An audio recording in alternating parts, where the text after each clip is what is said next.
Hey everybody, thanks for watching the 1776 or Bust. So on the table you see two PPQs, and I just want to make a video as to why I just think the PPQ still reigns supreme in the polymer striker fired market. Now I know there's an awful lot of competition out there, one being the new Canik Elite. Obviously you have the new CZ-P10 coming out, which I think is going to be awesome as well.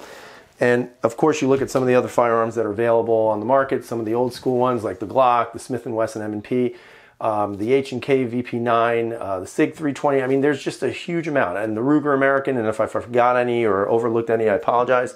But all these guns really do a fantastic job of what you want to have in a firearm. You know, they're all able to be shot in different conditions for the most part. You don't see many of them having these catastrophic failures any longer where you would have to second guess or question their manufacturing. And I think overall, when you look at the market, first of all, we are extremely lucky that we have so many great choices out there. And I think that's very evident with the amount of firearms that are being produced. And when I look back at all the firearms I've owned and all the firearms I own now, the ones that always come to the top for me are the PPQs. You know, for me personally, when I look for a firearm, I'm looking for things that make me as a gun owner happy. And some of those things are real basic. For example, ergonomics. Got to have good ergonomics. When you touch the gun for the first time and you put that gun in your hand, you want to make sure that that gun just sits right in your hand the way you want it to. And for me, when I first put my paws on a PPQ, it was, you know, love at first sight. So ergonomics, I think, always makes a big impact when it comes to the gun buyer. Secondly, the things that I look for are kind of the fit and finish and the quality of production. And when you look at the PPQs, everything on the PPQs, whether it's the FDE one or the black one, you know, everything on them is very nice. The finish is great. The barrels are very nice. You know, this what if you want to call it stippling, I guess. The stippling is done well. Just everything is cut really nice on the gun. And when you look at it overall, even the shape of the pistol is really nice in regards to if you're into the looks of it. It looks really nice, looks very modern, and I just think it makes a fantastic looking pistol. Now, of course, one of the major things I look for when I'm looking for a gun also is its trigger. I mean, the trigger on the PPQ, guys, it's beautiful. And I think that's an understatement, to be honest with you. It is by far one of the best triggers that I own. And I have a 320, I've owned a VP9, I had the Canik Elite, and all of them had great triggers, but this trigger to me still is just the best. And, you know, is it because I have more trigger time behind this than any of the other ones? It could be that, but I would have to say that for me, trigger-wise, this is still superior. Now, we can get into trigger pull and how much it weighs to pull this trigger or that trigger, but ultimately, for me, this is what works best in my hands. I'm very accurate with the pistol, and it shoots just extraordinarily well for me. One of the other things I look for are obviously a sight picture. When I first got both these PPQs, it came with the standard Walther sights. Not really happy with them. They're not that great. They're plastic or polymer.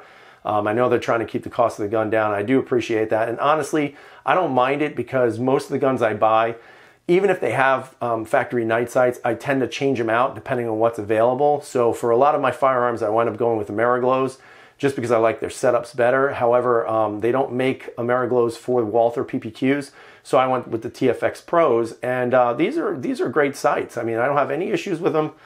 They show up really well, and you know, they fit well on the pistol, and it's pretty easy to get a target when you're pointing this gun down range. So again, no issues with the sights either. I mean, overall, why do I think these pistols are so good?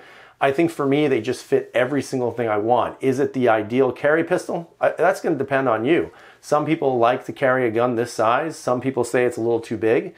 Some people want to carry single stacks or a subcompact double stack, while others, you know, are very happy with carrying a full size. For me, this is a great balance between the two. I mean, it's a little larger than a Glock 19, but not by much. And for me personally, I've had no issues carrying either one of these at all. So again, I think it's the best of both worlds. You're getting a nice, what I would consider a compact pistol in a great package with a great trigger, great ergonomics, just amazing fit and finish, and you're not going to have a lot of you know, failures on these pistols. I mean, I've only had one out of both of them. It was on this one, and it was one time in the first, I think, first 25 rounds I shot, and it was a failure to extract. And other than that, no other issues. So I've been very lucky with these guns, but I think it's also just the quality and craftsmanship of Walther in general. So for me, best pistols out there still. You know, we're going to see if I can get my hands on a P10.